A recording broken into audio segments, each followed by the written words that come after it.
Assalamualaikum warahmatullahi wabarakatuh. Alhamdulillah dapat berjumpa lagi untuk pembahasan berkenaan tentang ulumul Quran, yang hari ini kita akan membahas tentang asbabun nuzul. Oke, berkenaan tentang asbabun nuzul ya teman-teman. Tidak lupa sebelum kita bahas perkuliahan kita hari ini atau pembahasan kita, materi kita hari ini, marilah kita buka pertemuan kita hari ini dengan bacaan basmalah bersama-sama. Bismillahirrahmanirrahim. Oke, untuk pembahasan hari ini berkenaan tentang asbabun nuzul, yang konten di dalamnya akan berisikan tentang pengertian asbabun nuzul, urgensi dan kegunaan asbabun nuzul, cara mengetahui riwayat asbabun nuzul, macam-macam asbabun nuzul, pandangan para ulama tentang asbabun nuzul. Oke, untuk pembahasan yang pertama adalah mengenai pengertian asbabun nuzul.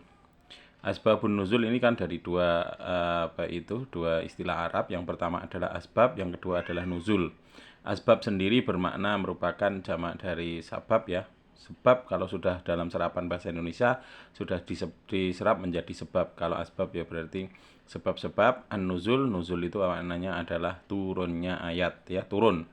Kalau asbabun nuzul adalah sebab-sebab yang melatar belakangi turunnya ayat Al-Qur'an itu. Kalau sebab sendiri dapat diartikan yang melatar belakangi terjadinya sesuatu. Tapi kalau secara terminologi yaitu kejadian atau peristiwa yang melatar belakangi turunnya ayat Al-Qur'an dalam rangka untuk menjawab apabila ada pertanyaan, kemudian menjelaskan ya apabila ada yang butuh penjelasan atau ada ayat Al-Qur'an yang butuh untuk dijelaskan. Terus kemudian dan menyelesaikan masalah-masalah yang timbul dari kejadian tersebut. Itu berarti asbabun nuzul seperti itu secara terminologi. Al-Jabari mengatakan Al-Quran itu diturunkan dalam dua bagian. Yang pertama, turun dengan sendirinya tanpa adanya sebab atau pertanyaan. Jadi ya turun terus kemudian tanpa adanya yang melatar belakanginya. Terus kemudian yang kedua, turun karena adanya suatu sebab seperti peristiwa atau pertanyaan-pertanyaan. Sebagai bentuk perlawanan terhadap suatu peristiwa atau sebagai bentuk perlawanan terhadap tantangan dari kafir Quraisy juga bisa. Pertanyaan dari sahabat Nabi atau di luar sahabat Nabi, baik orang muslim maupun non-muslim juga bisa. Terus kemudian peristiwa-peristiwa yang berkaitan dengan sesuatu terus kemudian menurunkan suatu ayat. Contohnya ya seperti turunnya Tabbat yada Abi Lahabi wa Tabb, itu kan ayat ini diturunkan karena kejadian ketika Nabi Muhammad pertama kali berusaha menyebarkan Islam atau ketauhidan secara terang-terangan di atas bukit di pinggiran Ka'bah, terus kemudian dihardik oleh Abu Lahab. Celakalah kamu Muhammad, tabat alaika ya Muhammad, seperti itu. Celakalah kamu Muhammad. Makanya kemudian diturunkan ayat ini ya yang berbunyi tabat yada Abi Lahabi wa Tabb, itu. Celakalah kamu Abu Lahab, di situ sebagai jawaban langsung terhadap peristiwa tersebut. Kemudian urgensi dan kegunaan asbabun nuzul itu apa? Karena asbabun nuzul adalah sebab-sebab turunnya ayat ya, baik berkenaan dengan peristiwa atau pertanyaan ya. Maka kemudian bagaimana urgensi dan kegunaannya? Mayoritas ulama berpendapat bahwa pengetahuan tentang asbabun nuzul sangat penting fungsinya, terutama agar terhindar dari kesalahan yang mungkin terjadi dalam proses memahami maksud Al-Qur'an ya. Sudah saya jelaskan bahwa intinya kita belajar ulumul Qur'an ya. Inti aslinya akhirnya adalah untuk memahami tentang isi dari Al-Qur'an, yang kemudian otomatis kita jalankan ya. Yang perintah berarti kita laksanakan, yang larangan ya berarti kita tinggalkan atau kita jauhi. Di situ intinya. Nah, makanya kemudian asbabun nuzul satu pembahasan ini difungsikan ya agar ketika kita memahami suatu ayat ya, ada kalanya ya kita untuk memperkaya pengetahuan kita atau paling tidak untuk bisa memahami teks dan konteks dari ayat tersebut ya kita harus paham tentang asbabun nuzul atau sebab-sebab turunnya suatu ayat. Adapun kegunaan pengetahuan asbabun nuzul diantaranya, yang pertama memberi petunjuk tentang hikmah yang dikehendaki ya tadi agar penerjemahannya itu atau penafsirannya itu pas. Kemudian merupakan cara yang efisien untuk memahami kandungan ayat-ayat Al-Qur'an seperti tadi yang saya jelaskan. Yang nomor 3, menghilangkan kemuskilan pemahaman Al-Qur'an. Menghilangkan kemuskilan itu menghilangkan kesusahan atau permasalahan yang bisa muncul ketika kita permasalahan kesulitan tadi ya ketika kita berusaha memahami ayat Al-Qur'an. Kemudian yang keempat, membantu memudahkan penghafalan ayat dan mengungkap makna yang terkandung di dalamnya gitu. Jadi kalau kita paham asbabun nuzul terus kemudian kita pahami maknanya, itu paling tidak akan lebih menempel, akan lebih lebih bisa baik itu meninggalkan kesan bagi kita ketika kita berusaha untuk menghafalkan ayat terkait. Seperti tadi tabat yada abi lahabi wa tabb itu. Al-Wahid rahimahullah, kita tidak mungkin mengetahui tafsir suatu ayat tanpa mengetahui kisah yang melatar belakangnya dan penjelasan turunnya ayat ini, seperti yang dikatakan Al-Wahidi ini ya. Tidak mungkin mengetahui tafsir suatu ayat tanpa mengetahui kisah yang melatar belakanginya dan penjelasan turunnya ayat. Ya kita mungkin saja bisa tahu tapi tidak tahu secara komprehensif. Ibnu Daqiqil Aid ya, mengetahui asbabun nuzul adalah cara terbaik dalam memahami makna Al-Qur'an. Jadi ya memang asbabun nuzul ya apa itu wajib kita ketahui di situ. Ibnu Taimiyah juga mengatakan mengetahui asbabun nuzul ayat sangat membantu untuk memahami makna ayat tersebut. Karena dengan mengetahui sebab bisa cepat mengetahui musababnya ya tadi intinya kita paham isi dari Al-Qur'an ya ketika kita bisa memahami asbabun nuzul. Jadi ya seperti lebih menempel di ingatan kita seperti itu. Sekarang cara untuk mengetahui asbabun nuzul seperti apa? Ya kita kalau sekarang ya berarti otomatis kita tinggal akses ke sumber-sumber yang valid untuk mengetahui asbabun nuzul, yaitu hadis-hadis Nabi yang sekali lagi kualitasnya ya harus sahih maupun hasan. Tetapi bila ada hadis-hadis Nabi yang tampak berbeda tentang asbabun nuzul pada ayat tertentu, maka terhadap hadis-hadis tersebut perlu diadakan tahqiq atau tarjih ya, atau takhrij lah, dicari kualitas hadis tersebut kemudian dibandingkan ya, menyalahi hadis-hadis lain yang lebih kuat atau tidak, seperti itu. Tapi yang paling utama adalah kita rujukannya adalah hadis yang sahih maupun hadis yang hasan di situ.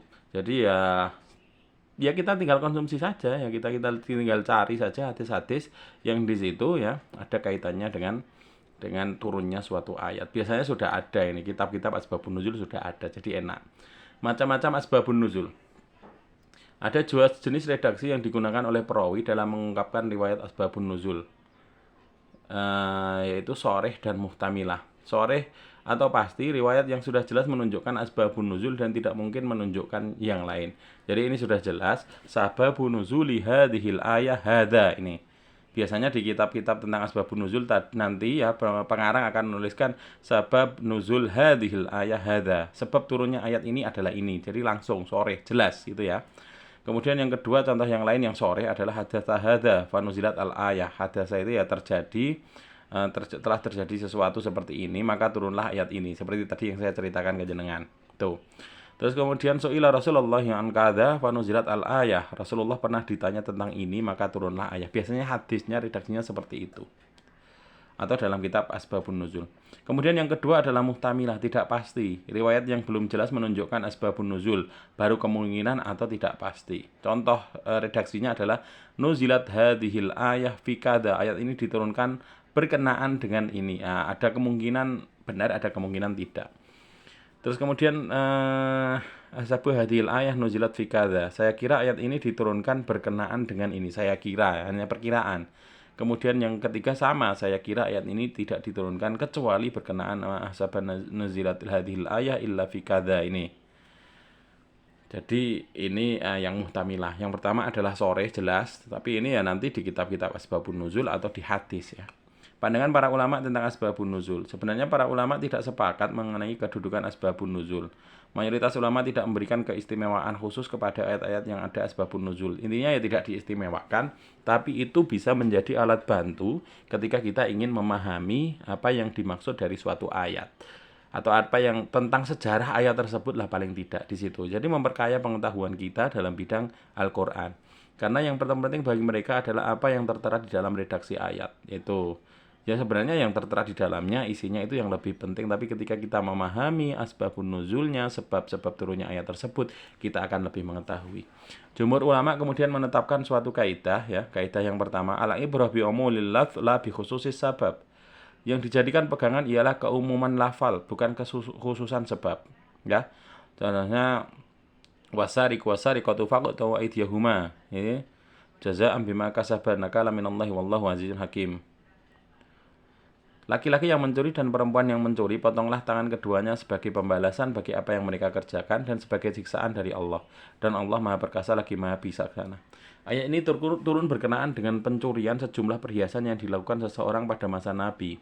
Tetapi ayat ini menggunakan lafaz am, yaitu isim mufrad yang dita'rifkan dengan alif lam al-jinsiyah.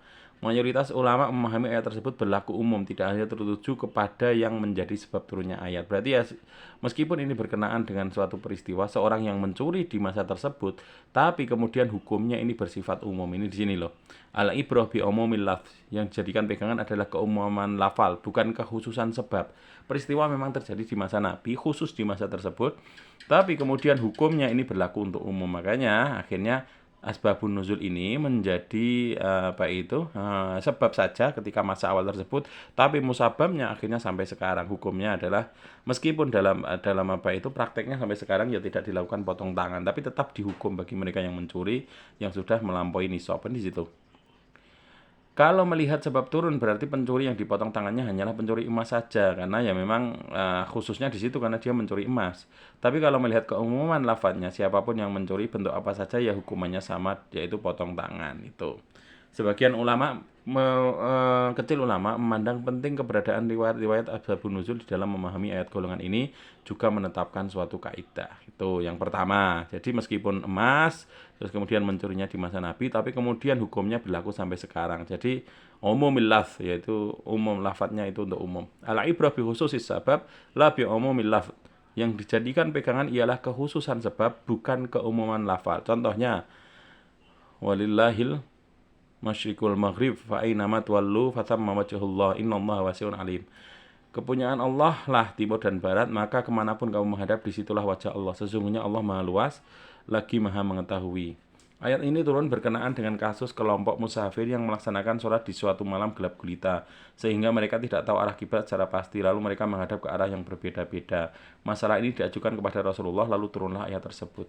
Menghadap ke kiblat pada waktu salat itu kan sebenarnya hukumnya wajib ya, tidak sah salat kalau tidak menghadap kiblat, kecuali jika terjadi kondisi seperti ketika ayat itu turun. Itu pun harus berusaha terlebih dahulu untuk mengetahui arah yang sebenarnya. Kalau melihat keumuman lafaz ya, maka hukum yang dipahami dari ayat tersebut ialah tidak wajib menghadap kiblat ya pada waktu salat, baik dalam keadaan musafir atau tidak. Pemahaman seperti ini jelas keliru. Jadi bukan umumnya lafaz, tapi ya itu kekhususan hanya untuk golongan tersebut, karena memang mereka sudah belum bisa menentukan mana kiblat.